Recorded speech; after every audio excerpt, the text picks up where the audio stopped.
Alrighty, sports fans, welcome on in. It is the Down and Dirty with Scott Mitchell.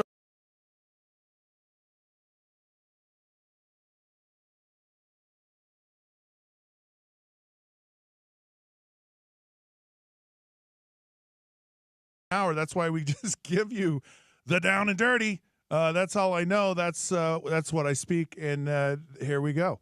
It's an interesting world that we live in, and I'm a big fan of the NFL. I'm a big fan of the NBA. I'm a big fan of Major League Baseball.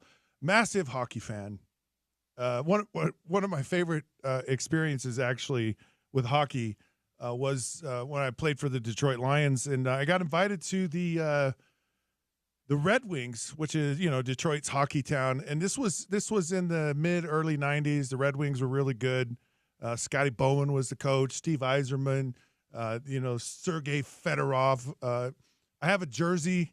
It's kind of weird, the things you collect in your life that really mean something to you. I have a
really, something caught my attention.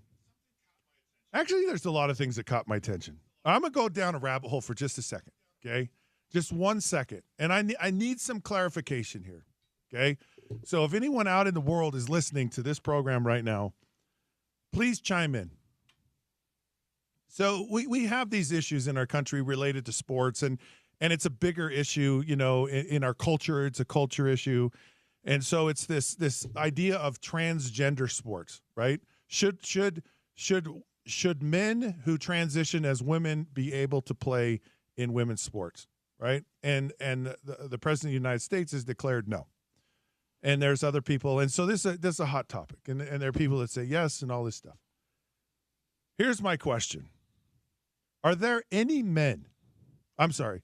Are there any women who are transitioning to be a man, playing and competing and winning championships, winning national, college swimming championships, or winning? I'm just curious. I haven't heard of any, and I'm just curious if that actually happens, because to me, I think it kind of gives me an answer of, is it really a fairness issue? And I'm not sure that it is. Okay, I went down my rabbit hole. Martin has got his head buried. I'm trying to look up the stat so he's trying to look up the stat. I'm trying to look it up. Apparently, to the NCAA, there's less than 10 transgender athletes in the NCAA. That total, just less than 10 transgender athletes. But how many women do you hear competing in men's sports? It does not specify. Yeah, that's what I'd be curious about, because really it's kind of the, it's a fairness issue. I don't think it's a political, a social issue. It's really a fairness issue in my mind. Okay, I digress. We're going to move on with the show because we got to go fast. Here's something that I thought was really interesting that I woke up with today. The draft is coming up. There's a lot of speculation about these players, and we're going to get filled with like tons of information, yes, right? Because some of it's accurate, some of it's not very accurate. Most teams that are getting prepared for the draft have a pretty good idea of who they want, what they want, how they want the draft to go. The draft is an amazing science that's so imperfect. They probably put all that together before Christmas.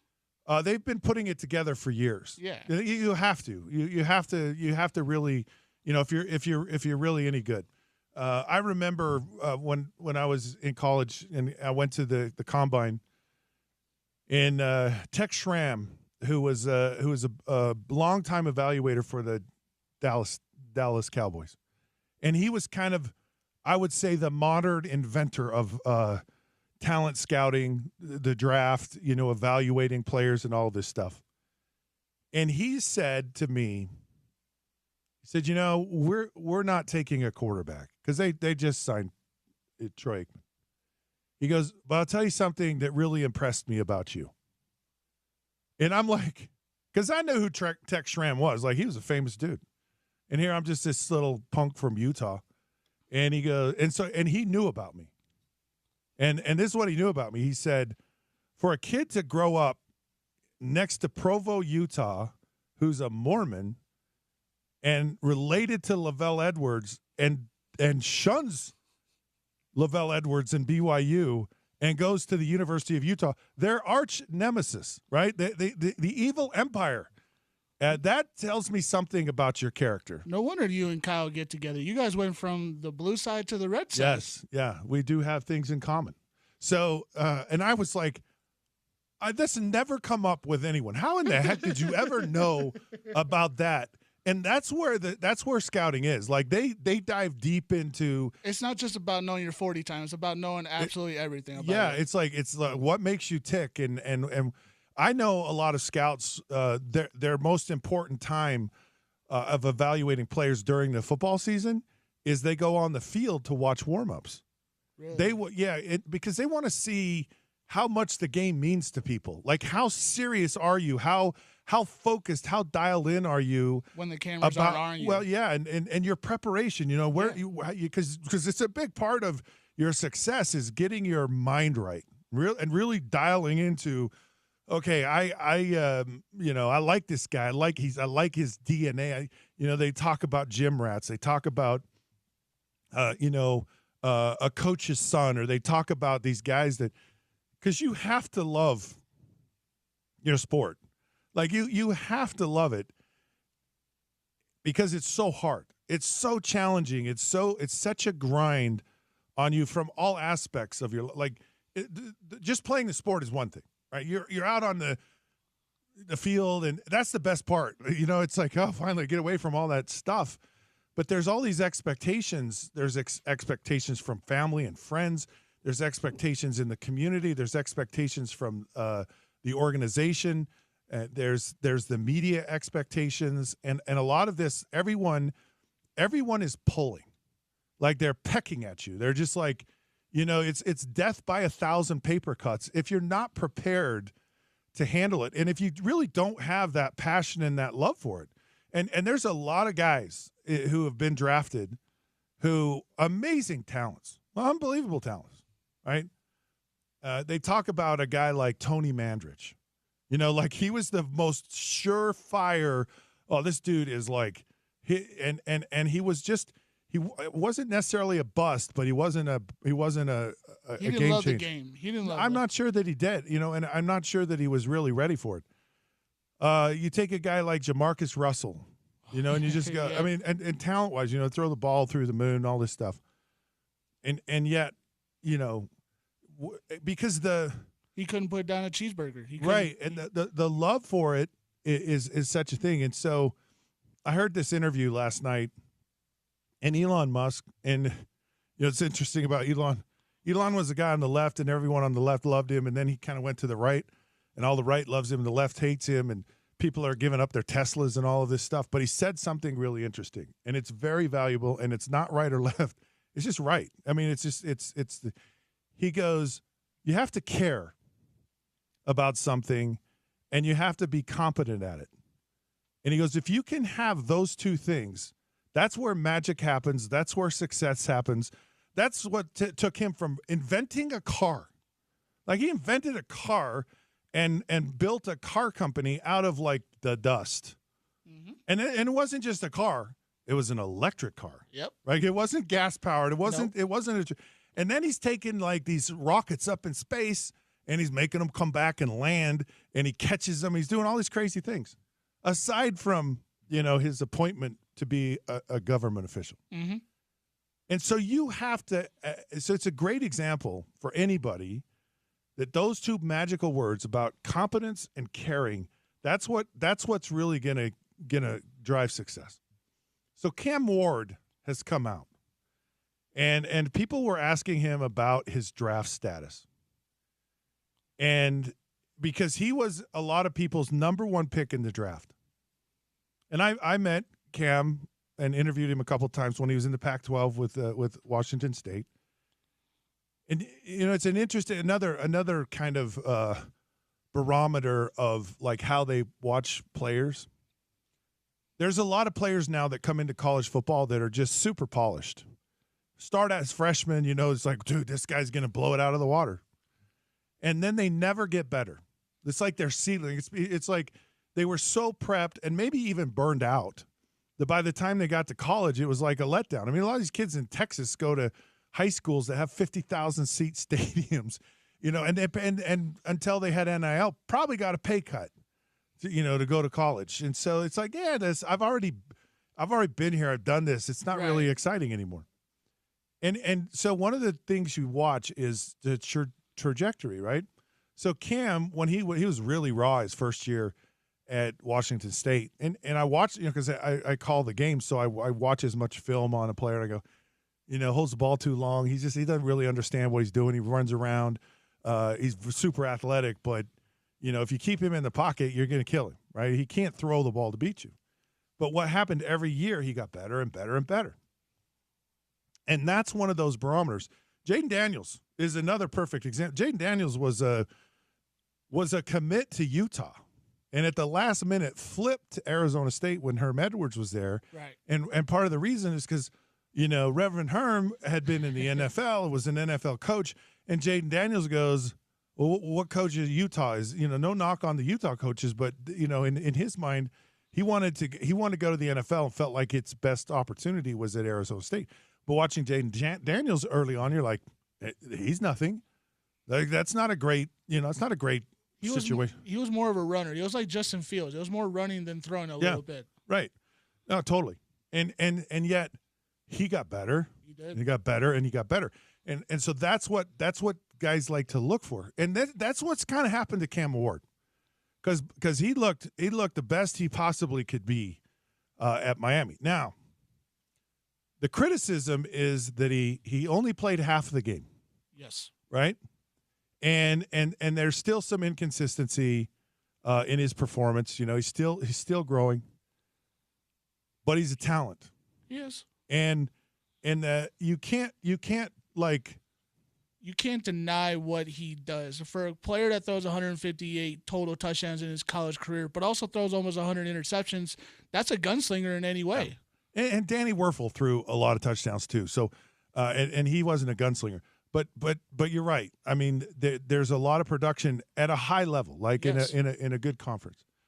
But the thing that people look at and they go, we can't teach you talent. Like, you either have it or you don't. That's true. Anthony Richardson, amazing talent, right? The problem with Anthony Richardson is Anthony really needed to stay in college, I think, and really develop. And I think this is one of if I'm looking at Cam Ward, he's a guy who stayed in college, okay, and he's been at what is it? Incarnate Word. Incarnate Word. Man, you got a great vocabulary for a young man. Right? Had to learn the school's name. Very good for you. So, and then he was at Washington State, and then he went to Miami, and all of those stops, as weird as this is going to sound, actually help you mature as a person. You think of kids who are Army brats, right?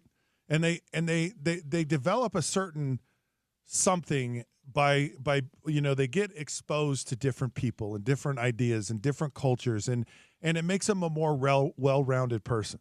And it doesn't always work that way, but there is something to say about a player having to go reestablish themselves, learn a new system, go execute on the field, interact with all of these new and different people, having that first day of school more than once, where I think it helps in the maturing process in that transition into the pros. And so I don't see this as a knock.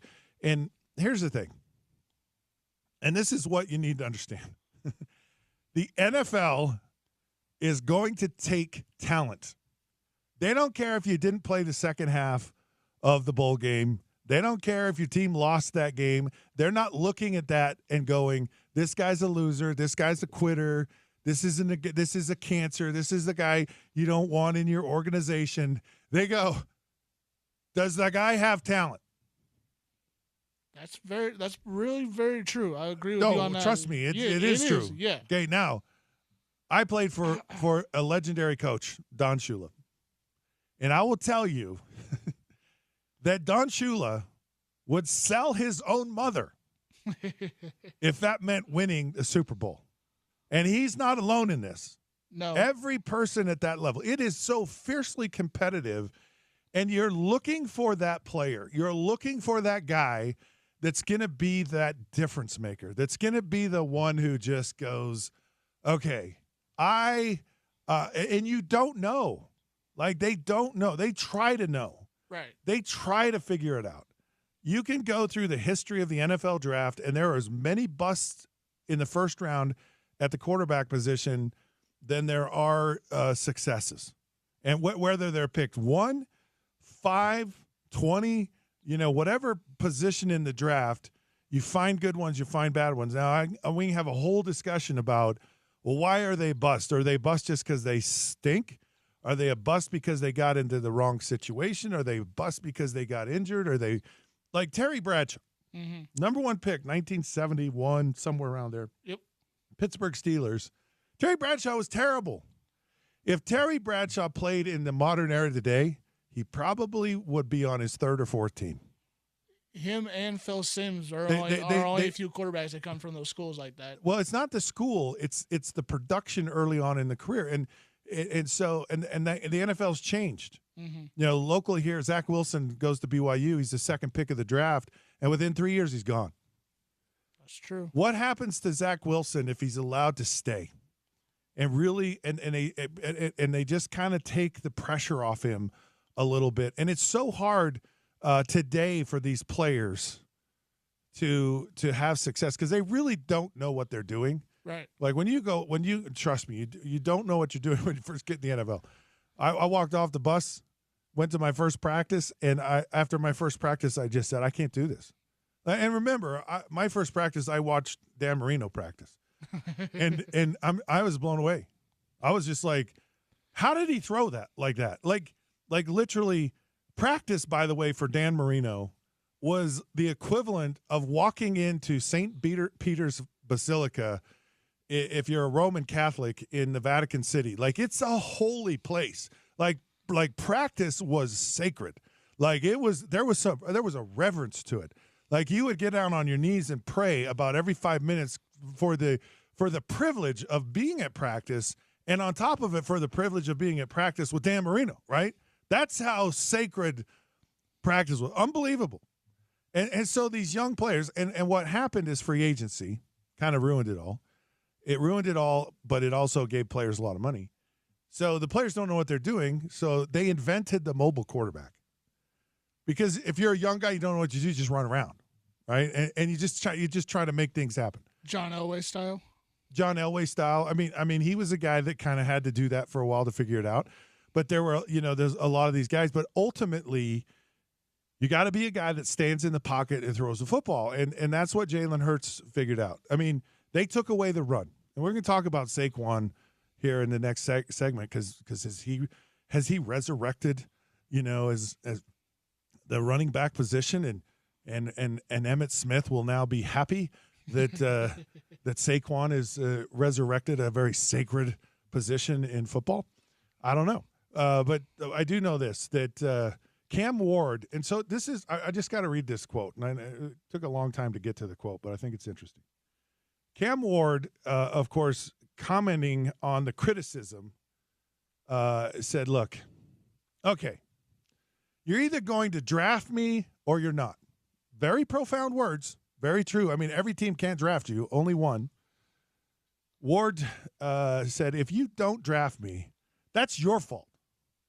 You've got to remember you're the same team that's got to play me for the rest of my career, and I'll remember that."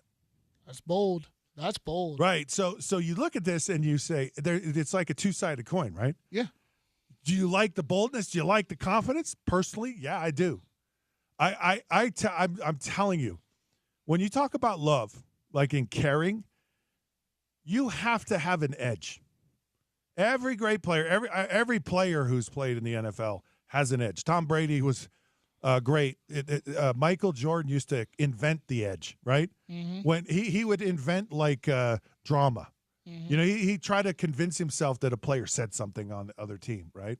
Or he'd kind of provoke them into it. Anything to get this nasty edge, to get this, Aaron Rodgers has lived his career on, okay, you doubted me, you did. So I love this.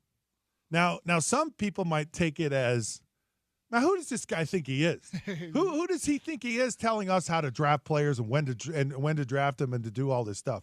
And I guarantee you, every team in the NFL has drafted a dumb pick. Yes. A dumb pick. Yes.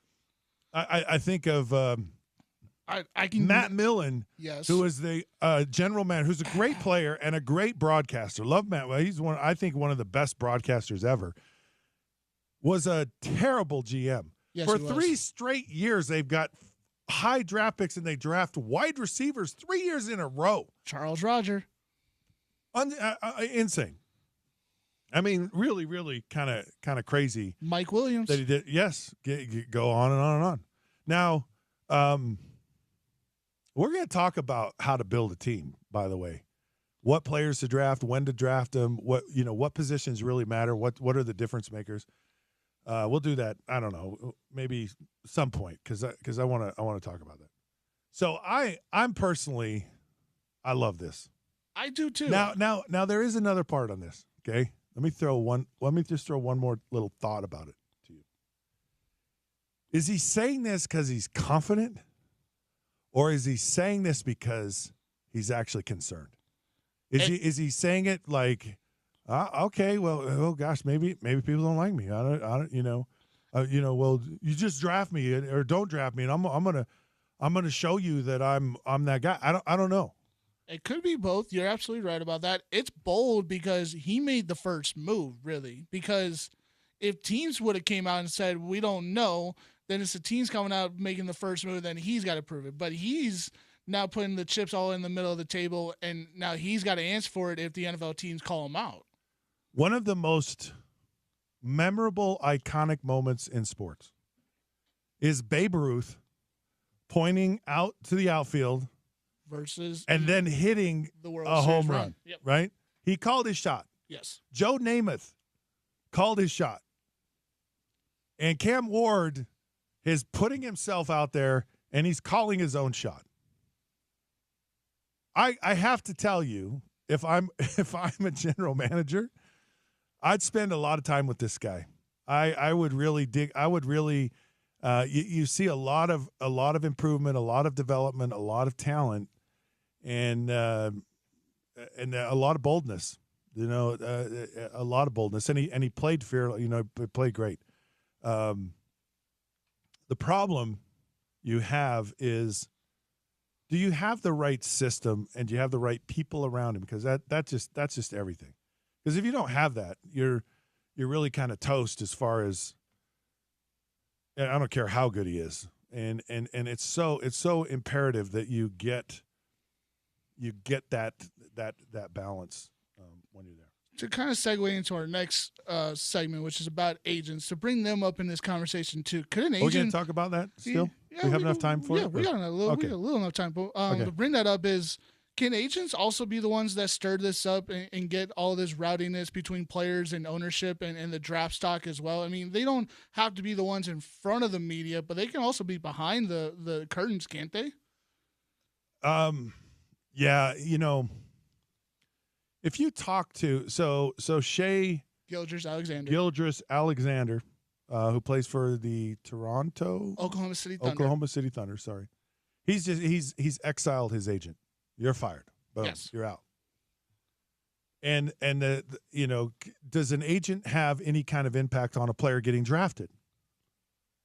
And all I know is, I think the really good players actually put together a team, because you really need a team. Yes. And everyone needs to stay in their lane. And you need someone who is there that represents you well, that has relationships and can talk to teams, and good agents have that. And I don't know the NBA as much as I do the NFL. There are a lot of scumbags in the NFL, and they've done a tremendous job to clean it up, because a lot of players were they're just being taken, right? Mm-hmm. And so, how much of a management fee is feasible, is right, is and I look at Lamar Jackson negotiating for himself. Yeah. And I think it hurt him. I think it's hard. And what's hard is, you walk in the room and they're negotiating. And so they're going to try to get the best deal for them. And you're trying to get the best deal for yourself. So they're going to be knocking you. They're going to be like, yeah, okay, you know what? And it just, they're having a representative, having someone there to speak for you, creates that buffer zone for whatever happens. If you sign with them, the team, then you still have that good relationship. Because if you have a negotiation that's tough and sucks and not good, in the back of your mind, you're going to go, this organization doesn't have my back. They don't have, and it can impact your performance. Because the bottom line, you'll never need an agent. You'll never be your own agent if you're not producing on the field. And so having you as the athlete, everything you possibly can do to get yourself and your mind right to play. So guys have nutritionists, they have they have psychologists, they have performance coaches, they have a chiropractor, they have the guy that does the they probably get cryogenically frozen. I mean, there's all kinds of things they do. They have did I say strength coach? Yes. Yeah, they have a team.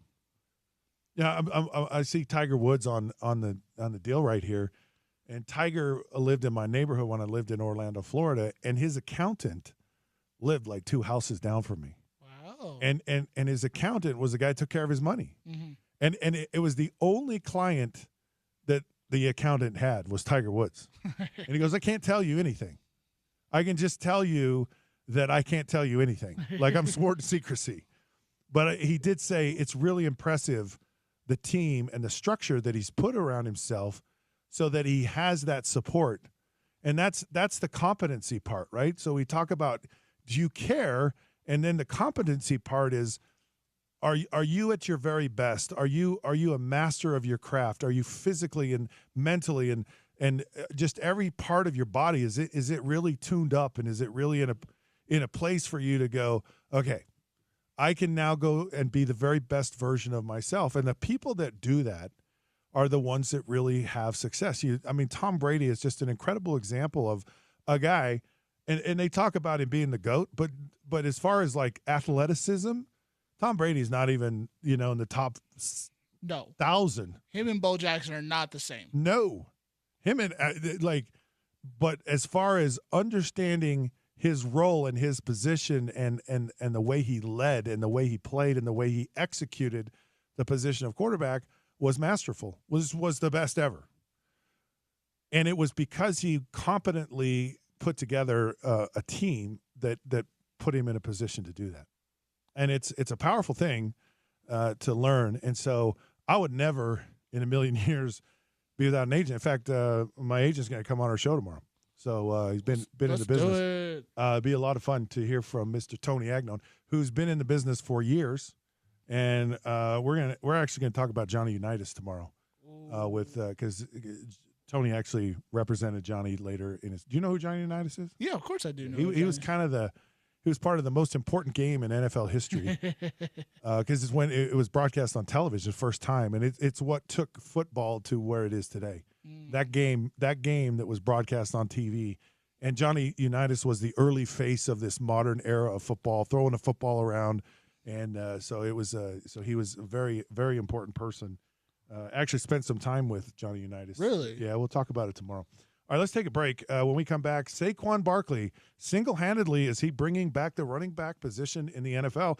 This is the Down and Dirty with Scott Mitchell on ESPN 792.1 FM.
Hello, sports fans. Welcome back. The Down and Dirty with Scott Mitchell here on ESPN 792.1 FM. Oh, boy, what a great first segment. That was a lot of fun talking about kind of the draft and some of the thoughts and insights that happen with players. It's a fascinating time, and the reality is the draft doesn't matter. Like, it doesn't matter. At the end of the day, when you're a player, it doesn't matter. Ask Tom Brady. ask Brock Purdy. Shoot, you know what? Ask John Randall. John Randall. Do you know who John Randall is? I do know who John Randall is. John Randall was my draft class, 1990. John Randall, 12 rounds in the NFL draft, and he was not drafted. Not drafted. Nope. In 12 rounds. Like, there's only 7 now. How do you not draft John Randall in 12 rounds? And then for him to become a Hall of Fame defensive lineman. And he becomes a Hall of Famer. Yeah. And you want to know how that happened? I have the story. Go ahead. It's one of my favorite stories. Go ahead. All right, I'm going to tell you. How did he get on the field and how did he stay there? So John Randall goes, it was awesome being a free agent because I could go wherever. The problem was there was only one place to go. It was the only wherever, and that was the Minnesota Vikings. And they said, you got to gain 10 pounds. So they set a date for him to come back, and they were going to weigh him. So they're going to fly him to Minneapolis, and weigh him. And if he weighed 10 pounds more, they would sign him. He goes, you know how I'm a crazy guy. I live in the hot, sweltering, Texas, whatever. Yep. And he goes, and I couldn't gain a lick. So the date came, and I had to show up, right? On my way to the facility, I stopped at a hardware store. I bought one of those, like, chains, like a big, thick chain with the links in it. And it had and I bought a lock. And I wrapped it around my waist and locked the chain, and then I rolled it in my sweats. I rolled my sweats up around it. So you couldn't see that I had a chain on. I went into the weigh-in, and I had gained exactly 10 pounds. And when he told me the story, he said, I said to him, I said, so you mean that a Hall of Fame career that never would have happened because you went into a hardware store and bought a $10 chain and put it for $10. That's all it takes to be a Hall of Famer. And then his crazy, wild, painted up face just got to stay on the field. Oh, listen. So he's facing you, right? So you're not very far from the defense when you're in the huddle. Mm-hmm. And they try to read your lips, by the way, because they want to see what the snap count is. Mm-hmm. Like if I say on 2, and it's the last thing I say, because the last thing you say when you leave the huddle is the snap count. Mm-hmm. Trips right, flutter, scat right, 545, F post swing, on 2, right? You're looking through the booth, on 1, on 3. Like, you can tell, right? And they know what the rhythm of your cadence is, because it's either hut, or it's hut, or it's hut, right? That's the end of your cadence. So he's over there trying to read my lips. And I'm trying to move in between offensive linemen, as I'm calling the play. So they're shielding me from him, and he's calling out like because he goes, where's Springville, Utah? And your mother's name is Della? I've never heard the name Della. What is that? What kind of name is that for a mom? And he's yelling this stuff. This is the first time this is happening. And my mom's name was Della, and amazing woman. My grandma was Zola, and my great grandma was Idella. Ooh, so okay, Irish names, by the way. Mm-hmm. Anyways, it was so comical because you're laughing about this right now, and it was all intended to, like, get in your head, mm-hmm. like freak you out. It's like, oh, this crazy fool over there. And, he knows everything about me. Like, he's really done his homework. And to me, it actually relaxed me. It was just kind of funny. It was the guy who didn't say a word. The guy that was silent. The guy that was like. Reggie White? Yeah. Well, yeah. And I'll tell you a guy that was, Bruce Smith never said anything. Bruce Smith, actually, when he sacked you, just helped you up. And like, just so you know, if I'm starting a football team, Bruce Smith is the first guy I pick. Just so you know, that's the first. Wow, that's the first guy I pick. Over Reggie? Oh yeah, Really? Yeah. You played against both. I played against both of them. I got sacked a whole lot more from Bruce Smith wow. than I did Reggie White. Really? I don't know that I ever got sacked by Reggie. You can look it up. Maybe I did. I don't know. It wasn't memorable. So Bruce Smith, by the way, at Halloween put up a graveyard in his house, and he had all the quarterbacks' gravestones that he sacked. I saw that. I was actually kind of proud because I made the list. Right? There's certain things that it's a badge of honor, and being sacked by Bruce Smith, unfortunately, it's not the worst thing that can happen to you. Who's scarier to line up across from? Was it Mike Singletary or Bruce Smith to you? Now Singletary here's the guy Singletary is like, well, I'll tell you a guy that's more fearful than Mike Singletary. If I'm picking a linebacker, I'm picking Ray Lewis.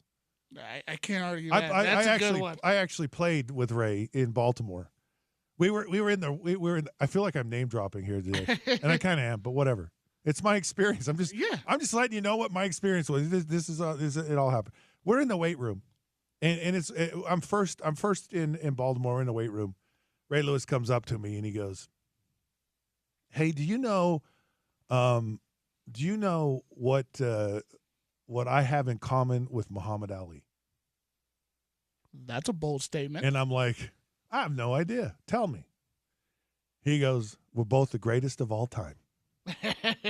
And I was like, that's a great statement. And this was before Ray Lewis was Ray Lewis. Like this is before Ray Lewis was actually in the limousine at the Super Bowl. It's the year before. This is 97, 98. This is not Ray Lewis later on. Right. In fact, that moment when he went to the Super Bowl and ended up in jail, that changed his whole life. And he realized, again, let's go back to that competency and carrying thing. He realized that if I'm going to be competent at what I do, I got to get rid of some people. Mm-hmm. And he did. And because I don't know that if he hadn't, he would have. I think he knew that too. If I don't change my ways, and I need to get in a different path, and I need to put some different people on the bus with my team here. It changed everything for him, and it probably was quite scary. I mean, this guy's facing murder charges. It's not pleasant. Well, to segue some of that information to change his mentality or his facility or his team, Saquon in the offseason last year went from the Giants to the Eagles, 2,000 rushing yards, a Super Bowl championship in his first season with Philadelphia. I mean, that's pretty impressive, Scott, to change your fortunes from a losing team to a winning team in a matter of a season. Well, it's as a player, right? You sit here and you go, because like you hate when the team doesn't like you anymore, right? So the Giants said, yeah, we'd rather have Daniel Jones. Right?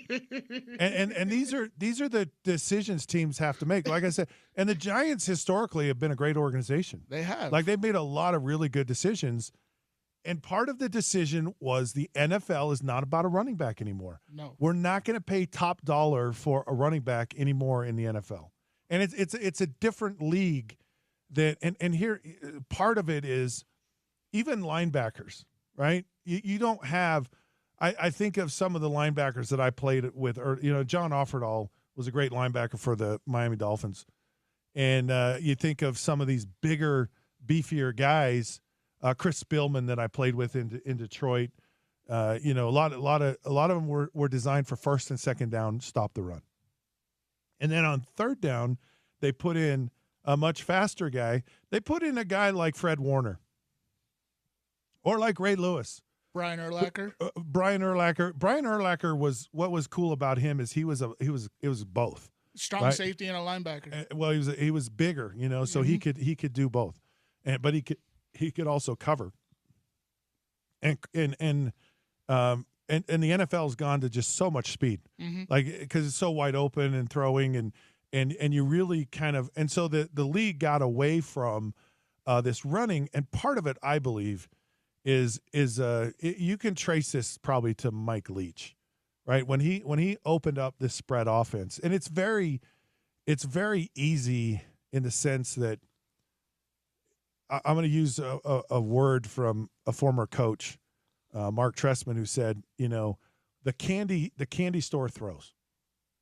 So you get a lot of throws that you walk in a candy store and it's just pick anybody, pick any, like you're in the candy store, it's candy. Doesn't matter. Just pick it. And that's what the spread offense, a lot of it is. There's just a lot of really quick, easy reads, and it's just it doesn't matter. You just pick one and you have an option, and that doesn't bode well for a running back. On top of it, you're in the shotgun so much, so you're limited in the types of runs that you can have with a running back. There's one running back, and you're in now when he's right behind you. Or if you have another guy in there or around there, it allows you to do a lot more. You get a little limited when you're in the shotgun and you just have a running back. And the NFL kind of changed a little bit of its philosophy about what was important. And they realized, and they changed the rules. They just said you can't touch wide receivers, you can't touch quarterbacks. And that just opens everything up. So now everyone throws for 4,500 yards a year or more now that they have more games. And so the running back position has become kind of obsolete. But here's the NFL, okay? Because they said it's offense that's going to win Super Bowls. And it was a defense and a running back that won a Super Bowl this year. And it's for this very reason. And I think we touched on it earlier. The NFL doesn't care. Right?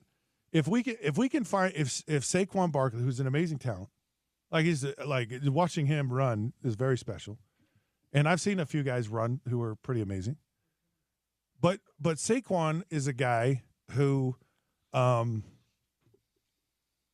really got in the right team. You have a defense that's gonna keep you in a game. They're not gonna let other teams score a lot of points, so you can slow the game down.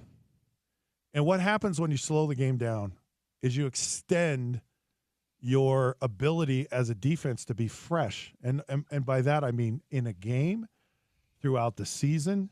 And so if you're not having to play as much time on the field, and that cumulative effect after 16, 17 games, if you're playing only 25 minutes and every other team is playing 35 minutes of actual on the field game time, that impact is huge. That you, at the end of the year, when you need to be at your best, you need to be at your freshest. You're not worn out. You're not worn down. You're not beat up, because really Kansas City was out of gas. Oh, yeah. The Detroit Lions were out of gas at the end of the year because they had that attrition. So it's a really, really important thing. And having a great runner, having a great defense compresses the game.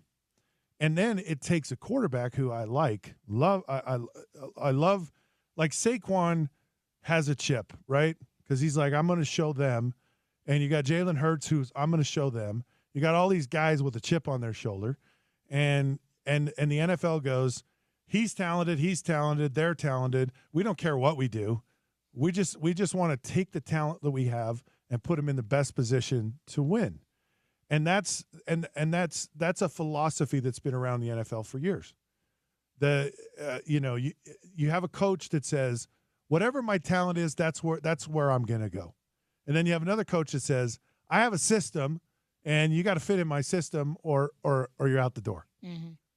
And I'm a big, dance with the one that brung you, right? Yeah. And the players that you have. And I think that's kind of what's happening. Not everyone in the NFL has the Saquon Barkley. Nope. So is he back? Has it brought the position back? Probably for a moment, but you saw what they did. They said, well, we can shut the run down. And so you're going to have some balance if you're going to have that running game. But huge fan of Saquon. Love that he got his revenge. I'm always a big fan of guys getting their revenge, just so you know. Oh, yeah. It's a fun feeling. All right. Let's take a break. Someone else who hopefully is going to get their revenge is why are these coaches getting fired? And is it right? Is it wrong? Is it fair? You're listening to the Down and Dirty. Scott Mitchell, ESPN 792.1 FM.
All righty, sports fans, welcome back. It is the Down and Dirty with Scott Mitchell on ESPN 792.1 FM, Utah's #1 sports talk, and we're having a ball. What a fun show.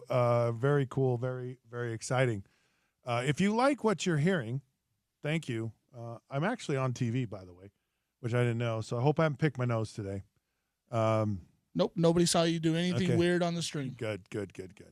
Because I can get weird. I do have all my clothes on, which is good. And I took a shower today. So, I'm ahead of the game. Ahead of the game here. But if you like what you're actually listening to, we're going to do this in a couple of hours because we are part of the ESPN radio network here in the state of Utah. Yes, we do. So we're actually on 4 different signals. Yes. So you can't hide from us. You can't get away from us. No, you cannot. We're everywhere. All right. So at 1:00, we're going to go over to the Fan, ESPN the Fan, 103.9 and 98.3 FM. Okay. So we're going to be there. So if you like what you're listening to, then you know what? Tune in over there. We also podcast every episode. Every podcast. We podcast the 700 and the 960 episode. And where do we find those? We find those at anywhere you can find podcasts. Anywhere. You can find them on the Apple Store, Google Store, whichever one you have, any Apple podcast product you have. Also, we publish stories every day on ESPN 960 and 700. Just go to ESPNSports700.com and ESPNTheFanSports.com. You'll find all of our articles. We are spanning the globe. We're taking over, Scott. I want to leave on a positive note here. All right. Jaron Bareas, who is a college student, 18-year-old college student, beat NBA three-point champion Damian Lillard, and he won $100,000.